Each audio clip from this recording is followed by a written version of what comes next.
Wuornos was 46 years old when she died. It sounds like you've been betrayed by everyone. That's right, I was. That's why I don't care if I'm executed and leave this planet. The needle slides into her vein at 9:47 a.m., October 9, 2002. Aileen Carol Wuornos, strapped to a gurney in Florida's death chamber, becomes the final punctuation mark in America's most disturbing criminal story. For 13 years, the nation has grappled with an impossible truth. Their first female serial killer, a woman who shattered every psychological profile, every assumption about who becomes a monster. 7 men are dead. 7 families destroyed. 7 bodies discovered along the desolate corridors of Interstate 75, each bearing the signature of unprecedented female rage.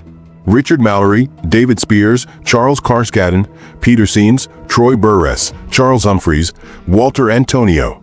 Their names echo through courtrooms and headlines, victims of a predator who defied every criminal archetype. Wuornos refused her final meal. Only black coffee passes her lips on this final morning, bitter and unforgiving like the life that forged her into something unrecognizable. The woman who claimed self-defense while methodically executing strangers, who spoke of rape and survival while counting stolen cash, now faces the ultimate reckoning. Her final words fracture reality itself. She speaks of sailing with rocks, of returning like Independence Day, of motherships and Jesus. But even hardened witnesses struggle to comprehend the mind that produced such cryptic poetry in death's shadow. This is how America's most notorious female killer chooses to exit the world, leaving behind riddles as haunting as her crimes. Every monster begins as a child, and Aileen Carol Wuornos entered the world on February 29, 1956, marked by the rarity of her leap year birth and the tragedy that would define her existence. Born in Rochester, Michigan, she carried within her bloodline a genetic inheritance of violence that would prove prophetic. Her father, Leo Dale Pittman, was not merely absent. He was a cautionary tale written in criminal records and psychiatric evaluations. Leo Pittman's history reads like a blueprint for generational trauma. A career criminal whose antisocial behavior escalated into the unthinkable. He spent time in mental institutions after committing acts so heinous they defied comprehension. When Pittman hanged himself in prison in 1969, he left behind more than just an absent father figure. He bequeathed his daughter a legacy of psychological damage that would metastasize through decades of neglect and abuse. Abandoned by her mother Diane at 4 years old, Aileen and her brother Keith found themselves delivered to their maternal grandparents, Lori and Britta Wuornos. What should have been a refuge became another chamber of suffering. The grandfather who should have provided stability instead delivered systematic abuse that warped a vulnerable child's understanding of human relationships. Physical violence became normalized. Trust became impossible. Love became weaponized. The signs of profound psychological fracturing emerged early and persistently. By age 11, Aileen was trading sexual favors for cigarettes, food, and drugs, a transaction that revealed how completely her sense of self-worth had been obliterated. Her teenage years unfolded like a predictable tragedy. At 14, she became pregnant after being raped by an older man, a violation that compounded her existing trauma. The baby was given up for adoption, another severing of human connection in a life already defined by abandonment. Her criminal record began to accumulate like layers of scar tissue. Armed robbery, check forgery, and auto theft mark her progression through Florida's juvenile and adult justice systems. Each arrest represented not just lawbreaking, but a young woman's desperate attempts to survive in a world that had never offered her legitimate pathways to stability or safety. The crimes were symptoms of deeper wounds that no court could address and no sentence could heal. By her 20s, Aileen had claimed the highways of Florida as her territory, living as both predator and prey in the dangerous ecosystem of truck stops, motels, and roadside encounters. As a sex worker, she occupied society's most vulnerable margins, serving men who could dispose of her without consequence. The irony was profound. She had become exactly what her childhood had prepared her to be, someone society could discard without notice. The highways became her home because conventional homes had failed her completely. She drifted between Daytona Beach, Clearwater, and the endless stretches of Interstate 75, carrying her possessions in stolen cars and her trauma in every interaction. Each day required survival decisions that law-abiding citizens never confront. Each night brought encounters with men whose intentions ranged from transactional to genuinely threatening. This was the woman who would later claim self-defense in 7 murders. Understanding her crimes requires acknowledging this foundation of systematic brutalization, not to excuse the killings, but to comprehend how a human being reaches the point where violence becomes their primary language. The highway drifter who emerged from this devastation carried within her the accumulated damage of decades, a walking testament to what happens when society's safety nets fail completely and a child's fundamental need for protection goes not just unmet, but actively violated. Love arrived in Aileen Wuornos' life wearing the unlikely form of Tyria Jolene Moore, a 24-year-old hotel maid from Ohio who would become both her anchor and her accomplice in tragedy. They met in June 1986 at the Zodiac Bar in South Daytona, a lesbian establishment where desperate souls sought connection amid the smoke and neon. For Aileen, who had never experienced genuine affection, Tyria represented something revolutionary, someone who wanted her presence, not just her services. Their relationship bloomed with the intensity that characterizes connections born from mutual desperation. Tyria, struggling with her own demons and financial instability, found in Aileen someone equally adrift but possessed of a fierce loyalty that bordered on obsession. Aileen discovered in Tyria her first experience of emotional intimacy, a feeling so foreign and precious that she would do anything to preserve it. This devotion would prove catastrophic for 7 innocent men. The financial pressures that drove Aileen back to the highways were relentless and multifaceted. Supporting 2 people on the uncertain income of sex work created constant desperation that legitimate employment could never have resolved, even if Aileen's criminal record and psychological damage hadn't made traditional work nearly impossible. Tyria's needs became Aileen's responsibility, and Aileen's willingness to bear that burden through dangerous encounters with strangers revealed both the depth of her devotion and the tragic limitation of her survival skills. The killing began on November 30, 1989. With Richard Charles Mallory, a 51-year-old electronics repair shop owner who made the fatal decision to pick up a prostitute along the Clearwater highways. The details of their encounter remain disputed, filtered through Aileen's claims of self-defense and the physical evidence discovered by investigators. What remains undeniable is that Mallory became the first victim in a pattern that would terrorize Florida for the next 13 months. Understanding how Richard Mallory died requires examining the psychological transformation that occurs when someone crosses the line from victim to perpetrator. For Aileen, that moment represented not just a single act of violence, but the shattering of whatever psychological barriers had previously prevented her from killing. Once that boundary was crossed, subsequent murders became progressively easier, each death eroding her remaining humanity while reinforcing her belief that violence was her most effective tool for survival. The pattern that emerged over the following months revealed a predator operating with increasing confidence and decreasing remorse. David Spears, Charles Carskadden, Peter Seams, Troy Burress, Charles Humphreys, and Walter Gino Antonio would follow Mallory into death, each representing another step in Aileen's psychological descent. These were not random killings but calculated murders that followed a consistent methodology: the initial encounter, the robbery, the execution, and the disposal of both body and vehicle. The Interstate 75 corridor became her hunting ground, a stretch of highway that offered both opportunity and anonymity. The victims were invariably middle-aged white men, often traveling alone, vulnerable to the proposition of roadside services. Their stolen vehicles would be discovered abandoned in remote locations, while their bodies were left in wooded areas where discovery might take days or weeks. This geographical pattern would eventually provide investigators with crucial evidence, but during the active killing period, it simply represented Aileen's growing expertise in murder. The financial motive became increasingly prominent as the killing spree continued.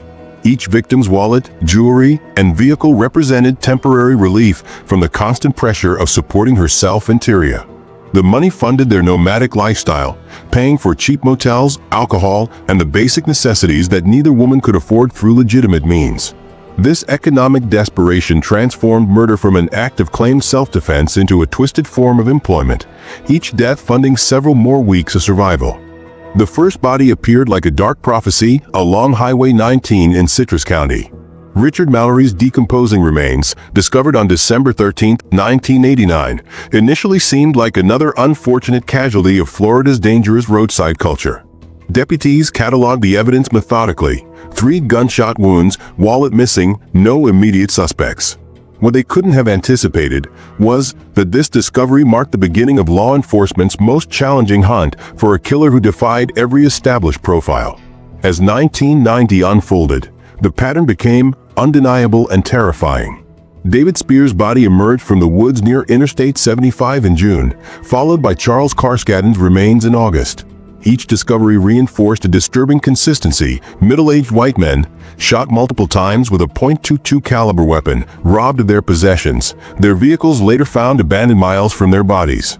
The geographical distribution across Central Florida's highway system suggested a predator with mobility and intimate knowledge of the region's remote disposal sites. The breakthrough came through the meticulous work of forensic ballistics experts who recognized what human intuition had missed. The .22 caliber bullets recovered from multiple crime scenes bore identical markings, microscopic signatures that could only come from a single weapon. This scientific evidence transformed what appeared to be unrelated highway robberies into Florida's first confirmed serial killing spree. The ballistics connection meant investigators were hunting not multiple opportunistic criminals, but one person responsible for systematic murder. Media attention exploded when authorities acknowledged they were seeking America's first female serial killer. The concept challenged fundamental assumptions about criminal behavior that both law enforcement and the public had long accepted as fact. Women simply didn't commit this type of crime. The rarity of female serial killers meant that existing investigative protocols, psychological profiles, and even public awareness campaigns had to be completely reconsidered. Headlines across the nation proclaimed the unprecedented nature of the case, turning a regional investigation into a national obsession. The investigation's most crucial breakthrough came through an unexpected source, Tyria Moore herself. Faced with mounting evidence and police pressure, the woman who had shared Aileen's life for nearly 5 years made the devastating decision to cooperate with law enforcement. Understanding Tyria's choice requires recognizing the impossible position she occupied. Her cooperation wasn't betrayal born of malice, but self-preservation instinct activated by the recognition that her association with Aileen had made her an accessory to multiple murders. The police operation that secured Tyria's cooperation revealed sophisticated understanding of the psychological dynamics between the two women. Investigators recognized that Aileen's devotion to Tyria represented both her greatest vulnerability and law enforcement's most powerful weapon.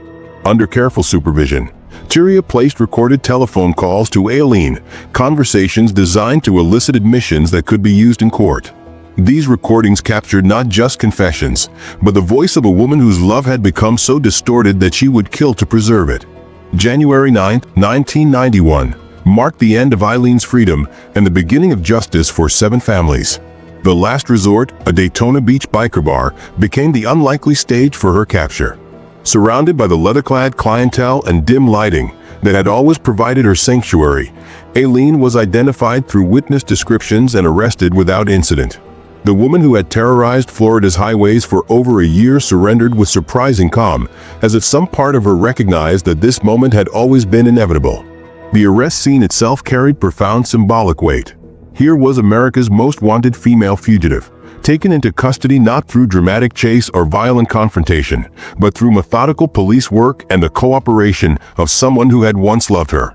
The bar patrons watched in stunned silence as officers led away the woman whose crimes had redefined their understanding of human capability for evil. The confessions came in waves, each admission revealing layers of rationalization that had allowed Aileen Wuornos to transform murder into survival narrative.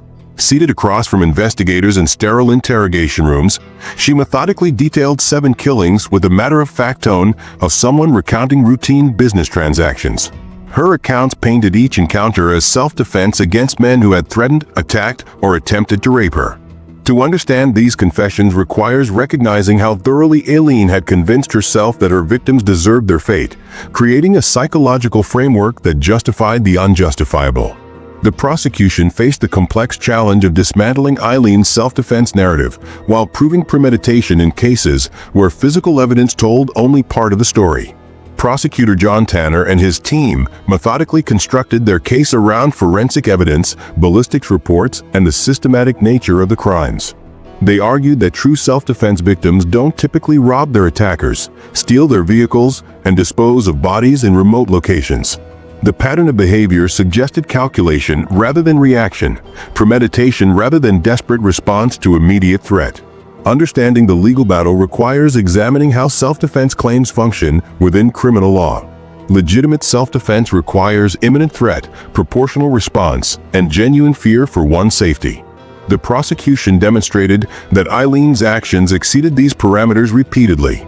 The robbery of victims, the transportation and disposal of bodies, and the continued use of the same weapon across multiple crimes suggested a predator operating with increasing confidence rather than a victim responding to immediate danger. The media circus that surrounded the trial reflected America's fascination with the unprecedented nature of a female serial killer. Courtroom sketches appeared on evening news broadcasts nationwide, while reporters dissected every detail of testimony for audiences hungry to understand how a woman could commit such systematic violence. The case challenged fundamental assumptions about gender and aggression that had shaped public understanding of criminal behavior for generations. Aileen became simultaneously monster and curiosity, her crimes shocking precisely because they violated deeply held beliefs about female psychology. The trial proceedings revealed the devastating effectiveness of Tyria Moore's recorded conversations with Aileen. Jurors heard the defendant's own voice confessing to multiple murders, describing her methods, and revealing motivations that centered on financial gain rather than self-preservation. These recordings provided prosecutors with evidence that no forensic analysis could match in terms of direct admission of guilt and criminal intent. The defense strategy centered on portraying Aileen as a victim of lifelong abuse whose psychological damage had created genuinely distorted perceptions of threat and appropriate response. Defense attorneys argued that her traumatic childhood, history of sexual violence, and life as a prostitute had created psychological conditions that made her genuinely believe she was fighting for her life in each encounter. This approach required jurors to consider whether someone so psychologically damaged could form the criminal intent necessary for first-degree murder convictions. The death sentence for 6 of the 7 murders reflected the jury's conclusion that Aileen's crimes represented calculated evil rather than psychological dysfunction. The deliberation process required jurors to weigh competing narratives of victimization against evidence of systematic predation. Their decision acknowledged that while Aileen's background explained her psychological state, it could not excuse the deliberate taking of innocent lives. The cultural impact extended far beyond the courtroom, influencing everything from criminal psychology research to popular entertainment. Academic studies began examining female serial killing as a distinct phenomenon, requiring different investigative approaches and psychological understanding. The case challenged law enforcement to reconsider gender assumptions in criminal profiling while forcing society to confront uncomfortable truths about the capacity for violence that exists regardless of gender. The Broward Correctional Institution became Aileen Wuornos' final address for over a decade, a concrete monument to society's ultimate judgment where time moved with a peculiar rhythm of the condemned. From her 6-by-9-foot cell, she watched seasons change through reinforced windows while attorneys filed appeals that grew increasingly desperate with each passing year. The woman who had once controlled Florida's highways through violence now found herself controlled by the rigid schedule of death row, where every moment was regulated and every day brought her closer to an appointment she would eventually welcome. Understanding the appeals process requires recognizing it as both legal necessity and psychological torture for those who inhabit death row. Throughout the 1990s, Aileen's case wound through state and federal courts as attorneys challenged everything from the original conviction to the conditions of her confinement. Each appeal represented hope deferred and justice delayed, creating a liminal existence where death remained certain, but its timing remained perpetually uncertain. These legal maneuvers served their constitutional purpose of ensuring thorough review, but they also extended Aileen's psychological deterioration across more than 10 years of waiting. The appeals centered on familiar arguments in death penalty cases. Her attorneys challenged the adequacy of her original legal representation, arguing that her initial defense team had failed to adequately present evidence of her traumatic background and its impact on her mental state. They questioned whether someone with her documented history of abuse and psychological damage could truly understand the consequences of her confessions or participate meaningfully in her own defense. These arguments reflected broader questions about how the legal system should handle defendants whose capacity for rational decision-making has been compromised by severe trauma. Federal courts examined claims that Aileen's death sentence violated constitutional protections against cruel and unusual punishment, particularly given her gender and the rarity of female executions in modern American history. Her legal team argued that societal biases about female criminality had influenced both her trial and sentencing, creating disparate treatment that violated equal protection principles. These arguments force courts to grapple with complex questions about how gender influences criminal justice outcomes and whether female defendants face unique forms of discrimination in capital cases. The psychological transformation that occurred during her years on death row became evident in her increasingly erratic behavior and statements. The woman who had once claimed self-defense began expressing paranoid delusions about prison staff and fellow inmates. She alternated between rage and resignation, sometimes demanding immediate execution, and other times filing handwritten legal motions asserting her innocence. This deterioration reflected the well-documented psychological effects of prolonged death row confinement, where isolation and uncertainty create conditions that can drive even psychologically healthy individuals toward mental breakdown. Governor Jeb Bush's decision to sign Aileen's death warrant in August 2002 represented the exhaustion of her legal options and the state's commitment to carrying out her sentence despite years of appeals. The signing of a death warrant in Florida carries profound symbolic weight, transforming abstract legal proceedings into imminent reality.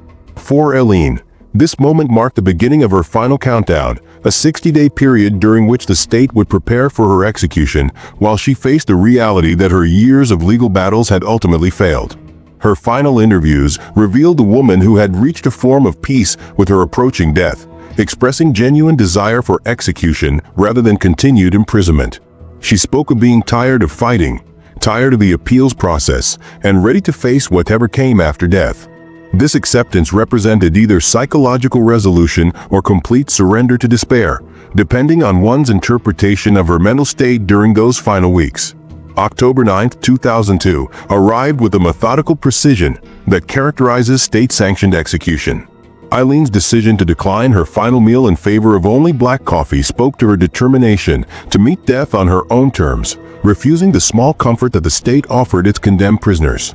In her final hours, she became what she had always been, defiant, uncompromising, and ultimately alone with the consequences of choices that had brought 7 lives to violent ends and led her own life to this sterile, final chamber. The lethal injection coursed through her veins at 9:47 a.m., silencing forever the voice that had confessed to 7 murders and claimed self-defense in each one. But Aileen Wuornos' final words echo still, a cryptic prophecy that defies rational interpretation. "I'm sailing with the rock, and I'll be back, like Independence Day with Jesus. June 6th, like the movie. Big mothership and all, I'll be back." What do we make of such haunting poetry from someone who had spent 13 years on death row? Her execution closed a legal chapter, but opened deeper questions that continue to disturb our understanding of justice, trauma, and human transformation. 7 innocent men lost their lives along Florida's highways. 7 families experienced unimaginable grief. Justice demanded accountability, and the state delivered its ultimate punishment. Yet the questions refused to die with her. Could early intervention have prevented this tragedy? How many other damaged children walk among us, carrying trauma that society fails to recognize until violence makes recognition unavoidable? Aileen Wuornos became America's first female serial killer, but she began as an abandoned child whose cries for help went unheard until they transformed into something unforgivable.